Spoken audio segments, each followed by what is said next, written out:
In a heartbreaking loss for Indian music, beloved Assamese singer Zubeen Garg, known worldwide for his soul-stirring hit Ya Ali, has died at 52 in a freak scuba diving accident in Singapore. The cultural icon, who was set up to light up the Northeast India Festival stage, leaves behind a legacy of melodies that united hearts across the Northeast and beyond. Tributes are pouring in from fans and leaders alike. Zubeen Garg, born in 1972 in Meghalaya, was a cultural icon, singing in over 40 languages and winning hearts with his hits like Tomar, Khola, Hawa. The tragedy struck Friday during a yacht outing in Singapore. Garg removed his life jacket before diving, struggled in the water and was pronounced dead at 2:40 p.m. from drowning. Assam's Chief Minister called it tragic beyond words, while Prime Minister Modi mourned his popular renditions.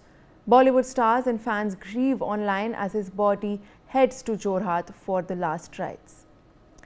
Now let's in fact take a detailed look at what exactly transpired and how the popular singer lost his life in Singapore. So what actually happened? Zubeen Garg, a multi-talented musician, actor and activist, was in Singapore for a 3-day cultural event. So this is why the popular musician was in Singapore. He was supposed to headline a musical event. His death occurred just a day before he was scheduled to perform. So another tragic detail of this incident, heartbreaking incident, he was supposed to perform just the very next day that he died. So those are the details, of course, of what exactly happened. He died in Singapore following a tragic scuba diving accident, swimming in the sea without a life jacket. So those are the details that we've received so far. He was participating in the scuba diving event without a jacket. Zubeen was pulled from the sea by Singapore police and immediately rushed to a nearby hospital. So after he jumped in without a jacket, he was seen struggling, and Singapore police were the ones who pulled out his body. Despite receiving intensive medical care, doctors were unable to save him.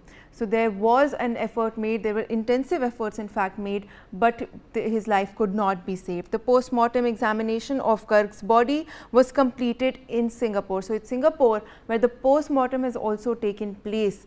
Garg had gone with 17 others on a yacht trip and died while swimming in the sea without a life jacket. So those of course are the details that we looked at. There were 17 other people on that trip as well.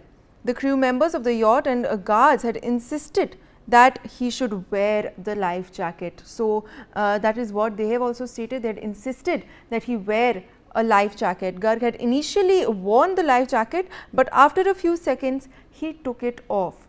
So those are the details that are emerging so far. He had initially put on the life jacket, but he apparently took it off shortly after, claiming that it was oversized and he was finding it difficult to swim.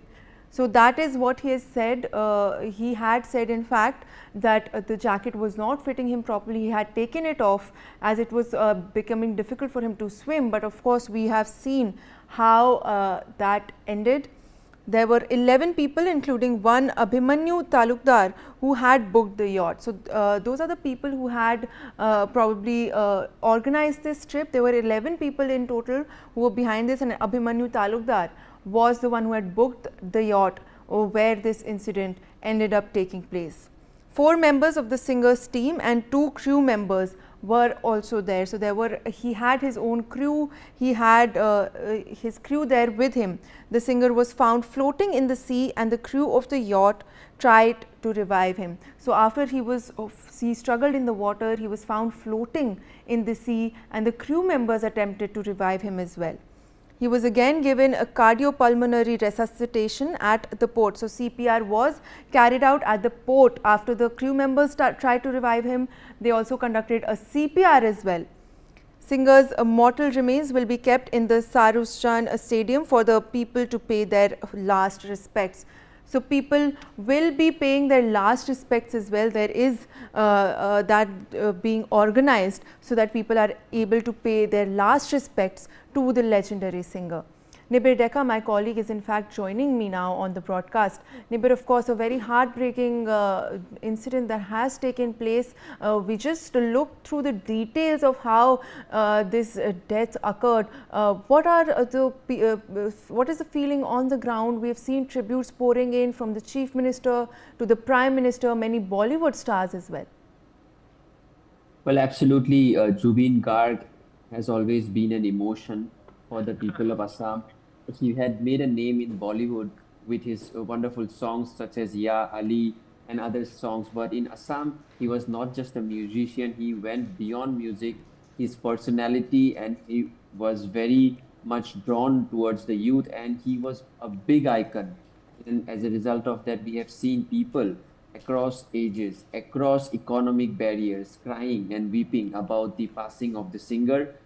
Just today morning itself, we interacted with people across the spectrum, be it auto rickshaws, be it drivers to top work professionals in corporates and government services. All of them have been crying and weeping on the streets of Guwahati. Also, we saw a lot of people coming out. So that has been the presence and aura of Zubin Garg, and we see today a lot of people, taking it very difficult because they are not able to accept the fact that they have lost one of their biggest icons, and the state government is also making all arrangements because we are getting to know that the deceased body is coming from Singapore to Delhi tonight, and tomorrow he will be coming to the body will be taken to Guwahati, and after which the government will decide as and when the funeral takes place. So that has been the mood on ground, wherein people are extremely sad and dejected, and they are all crying and weeping about the loss of this icon. Back to you. Well, Nibir, stay on with us as we are in fact tracking more updates.